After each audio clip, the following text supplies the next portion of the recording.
Somos do grupo de pesquisa Projeto Temático PUC de São Paulo, PIPEC Vida Urbana, Desigualdades e Repercussões da Covid-19 na Metrópole de São Paulo, que em seu terceiro eixo discute as manifestações estético-culturais da periferia de São Paulo e a produção literária periférica em período pandêmico.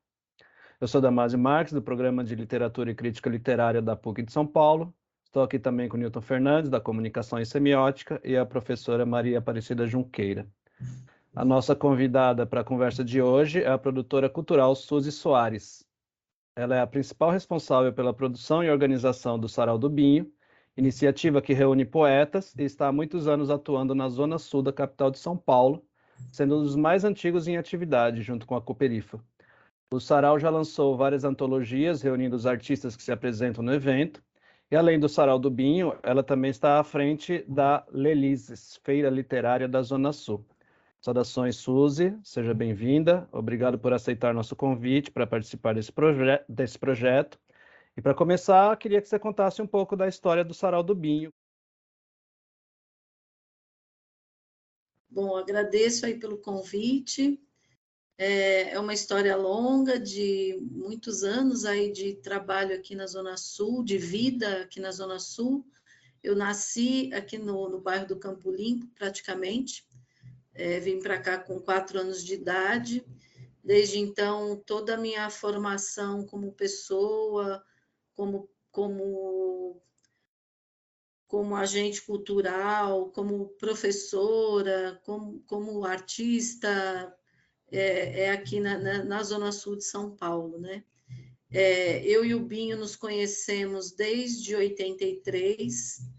Então, desde 83, nós somos um casal de namorados, que a gente não casou, e teve um período em que nós saímos do Brasil, fomos para a Inglaterra em 1990, na época do Plano Collor, né? A gente escapou, fugiu, e quando nós voltamos, em 93, eu estava grávida da nossa filha Nayana, e voltamos para esse mesmo bairro onde moram nossas famílias, né?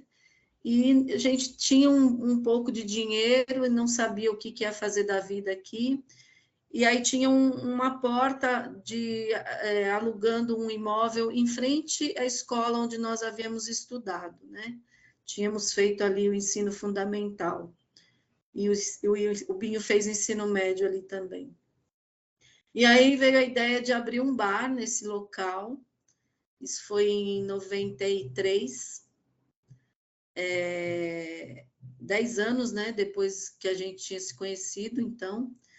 E aí montamos esse bar, era um bairro naquele momento em que não havia espaços culturais, assim, na periferia, né?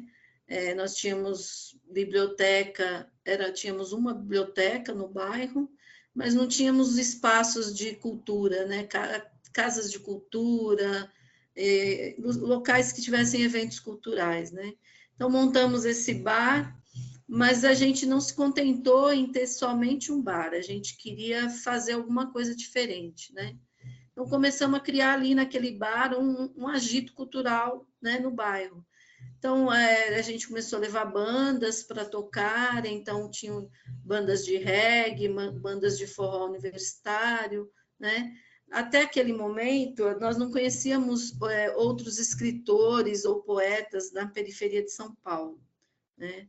O Binho começou a escrever poesia a partir de uma vivência de biodança, que era um curso que ele fazia, e no final do ano sempre tinha um sarau, e eles propunham para as pessoas fazerem alguma coisa, escreverem alguma coisa.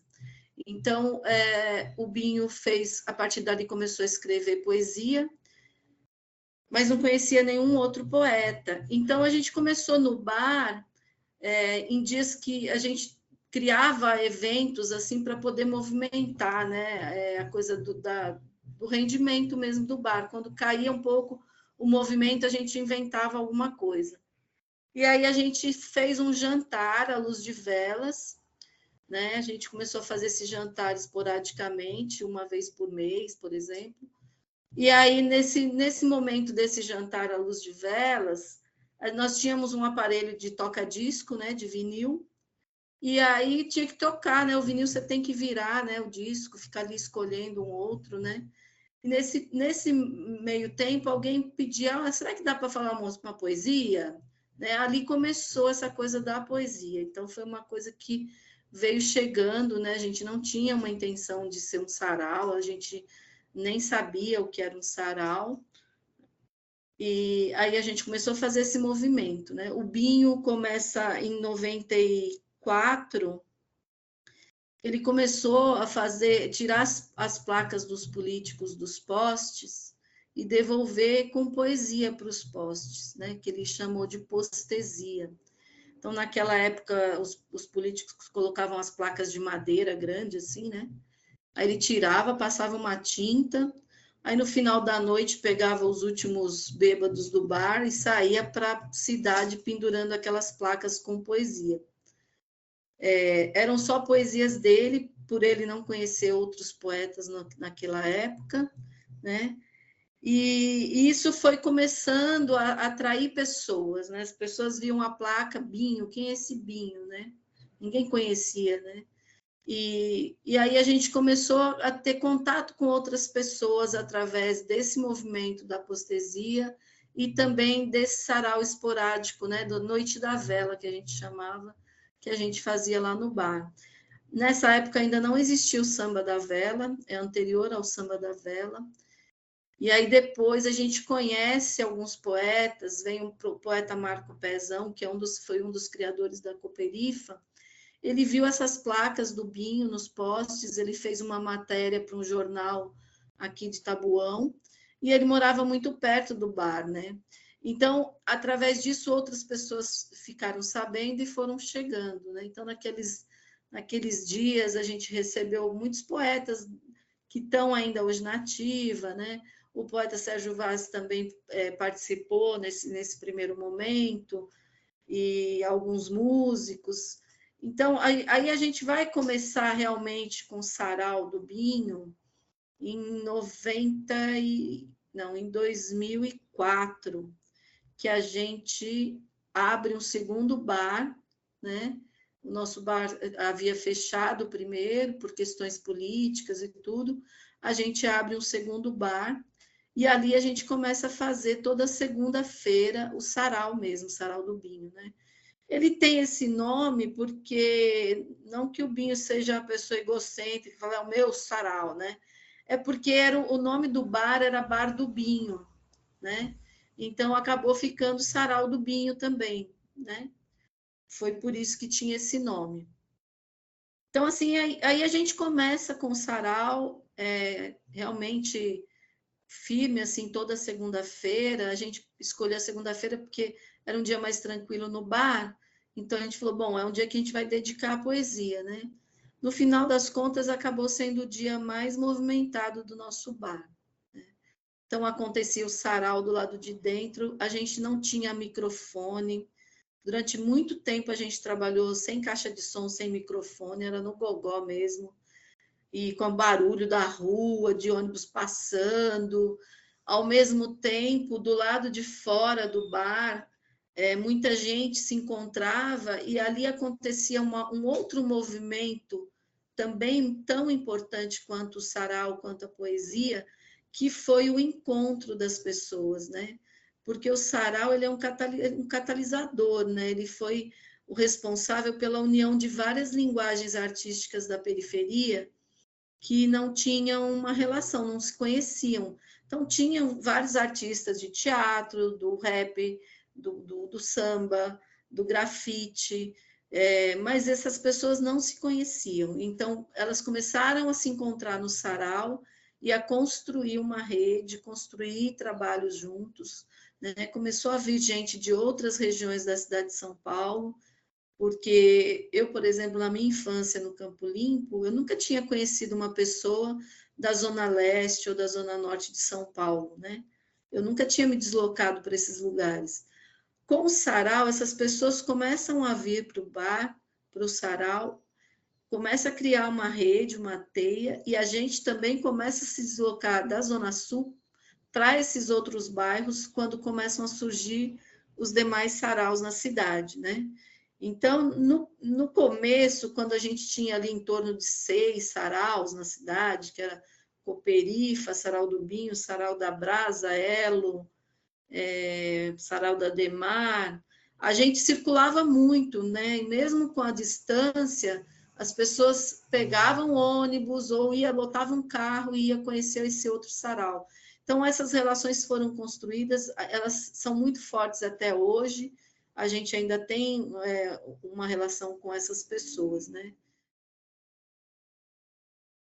Suzy, você já falou um pouco, queria que você comentasse um pouquinho mais sobre os equipamentos culturais aí da região do Campo Limpo.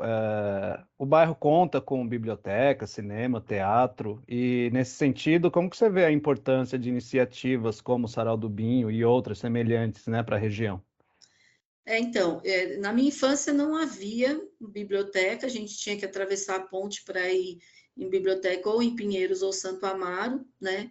Não tinham espaços culturais, então a nossa diversão era as festinhas de garagem, né? Que a gente fazia, os bailinhos, essas coisas, ou a gente tinha que ir lá para Pinheiros para poder ver um filme, alguma coisa assim.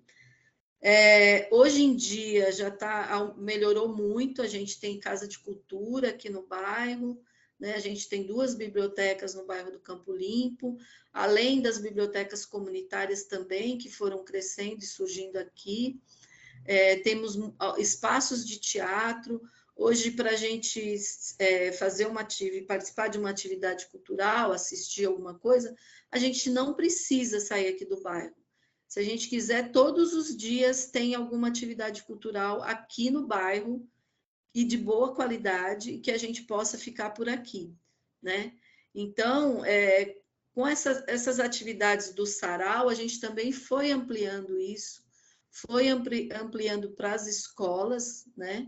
Levando o sarau para as escolas, que hoje é uma das ações mais importantes que eu considero que a gente faz, né?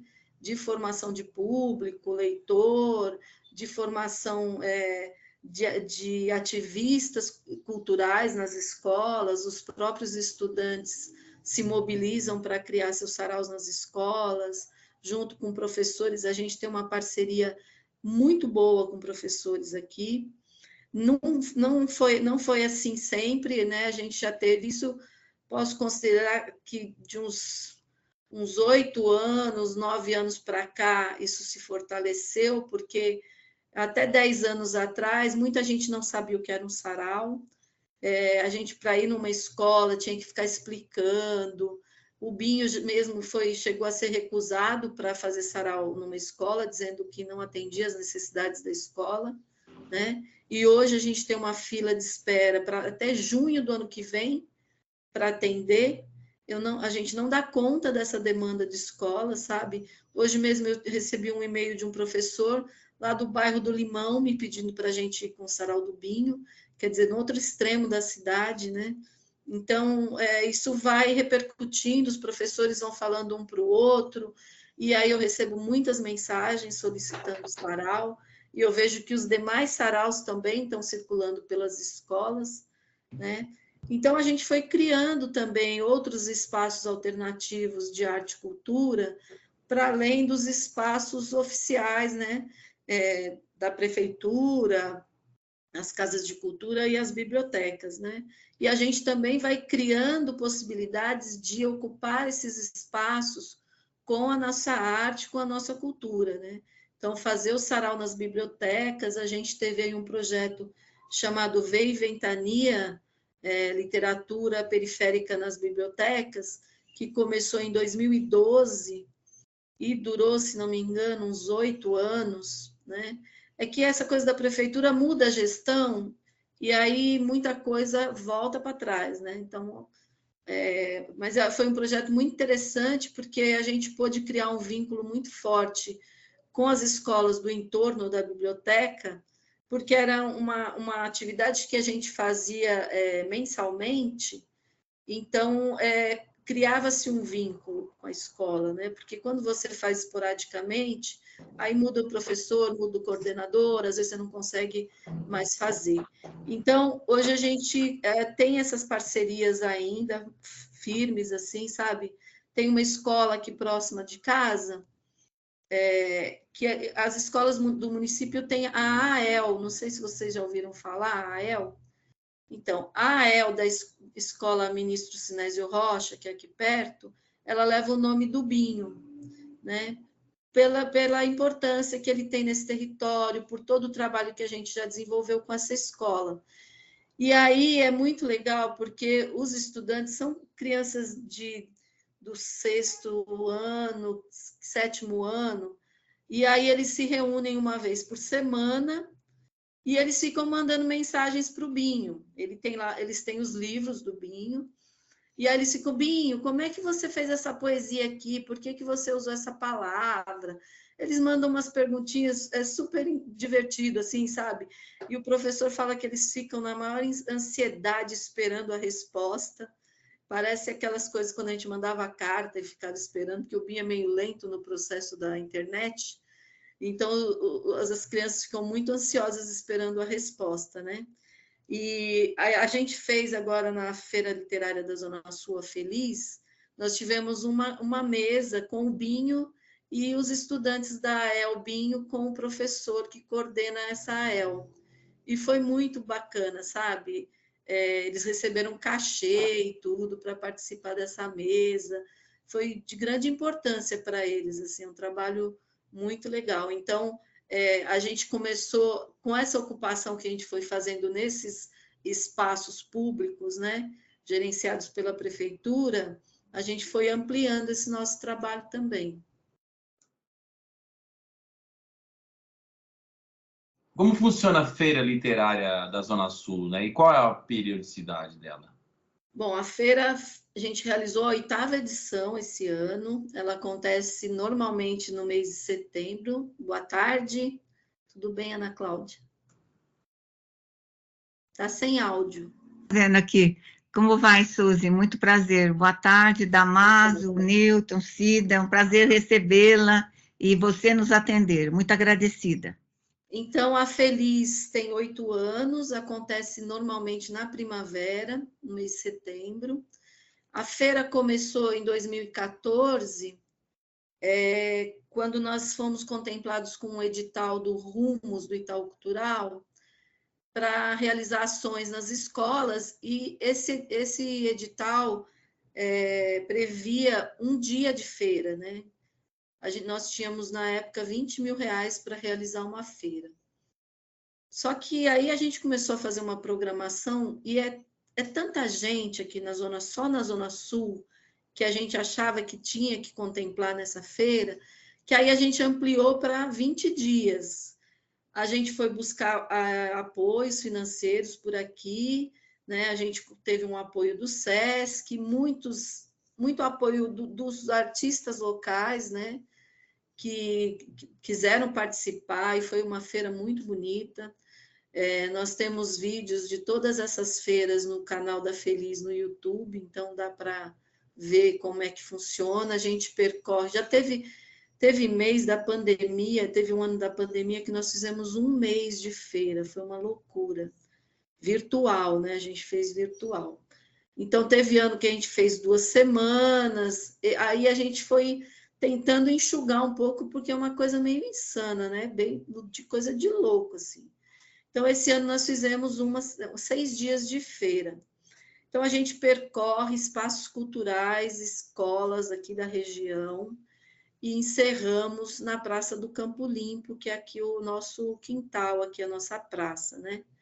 Então, a gente leva atividades para as escolas de teatro, conversas com o autor, saraus, aí a gente faz bate-papo com autores, com pessoas que já são consagradas e outras que não, porque a gente gosta de trazer os autores e artistas consagrados, mas gosta de colocar eles juntos com os nossos, né? Então, nós já tivemos nomes assim muito importantes, a Conceição Evaristo, Mia Couto, Milton Ratum, Ricardo Azevedo. A gente desenvolve ações aqui também na garagem de casa, então nós já tivemos aqui o Milton Ratum e o Ricardo Azevedo conversando com estudantes aqui na nossa garagem, que é um projeto que a gente tem chamado Conversa Vai, Conversos Vem, né? Então a gente traz essas pessoas para conversar. E aí a gente faz essa mescla, né? Porque a gente acha importante trazer uma pessoa consagrada, mas para a gente o mais importante são os nossos artistas aqui participarem. Então, a gente tem esse cuidado na curadoria, né? Todo ano a gente tem um tema para a gente que norteia um pouco as atividades, né? Esse ano a gente falou sobre o tempo. O tema da feira foi Tem Poesia no Seu Tempo? Então, foi o que norteou um pouco a feira. Todo ano também nós homenageamos alguma pessoa do nosso território, não necessariamente um autor ou um artista, mas algum ativista, alguma pessoa que seja importante para o território, né? Então, já homenageamos Raquel Trindade, a Dona Neide, Dona Eda, que é do Cieja Campo Limpo, autores nossos aqui, Renato Palmares, Marco Pezão, enfim, esse ano foi a Dona Maria Villani, que é uma escritora lá do Grajaú, que tem um trabalho também muito importante na nossa região. Então, a gente vê muitas feiras homenageando artistas consagrados, nomes de pessoas que já morreram e tal, e a gente prefere valorizar e homenagear os nossos aqui, preferencialmente em vida ainda, né? Suzy, na Oi. pandemia, você poderia especificar como foi a feira? Sim. Então, nós durante 6 anos tivemos o apoio do PROAC Editais para realizar a feira, né? Que é um edital para festivais e feiras. Então, nesses 2 anos de pandemia, nós tivemos esse edital. Então, a gente tinha que cumprir e nós realizamos virtualmente. O primeiro ano foi, assim, um desafio enorme, né, para todo mundo que teve que fazer, né, essas coisas virtuais. Hoje nós estamos aqui fazendo essa conversa virtual tão tranquilamente, né? Quando foi em 2020, a gente estava desesperado, ninguém sabia fazer, nada funcionava, era convidado que a internet não funcionava, enfim, foi um sufoco isso, né? Então, foi um desafio muito grande, mesmo assim a gente conseguiu realizar. Então, temos também no YouTube gravado todas essas conversas, essas atividades. Então, tivemos atividades com crianças, mostrando o que eles estavam fazendo em casa durante a pandemia, contação de histórias virtuais, as conversas também foram virtuais. A dificuldade do virtual é que nem sempre, ao mesmo tempo que você consegue abranger muitas pessoas na distância, pessoas de outros países que podem assistir, de outros lugares, também tem aquela pessoa mais simples que não tinha o acesso à internet, não tinha uma internet de boa qualidade, não sabia mexer no computador ou no celular e que ficava excluído nesse momento, né? Então, a gente tentou criar alternativas para poder... Eu sempre... Eu tenho essa preocupação muito de mãezona, assim, de saber o que as pessoas estão precisando e tal.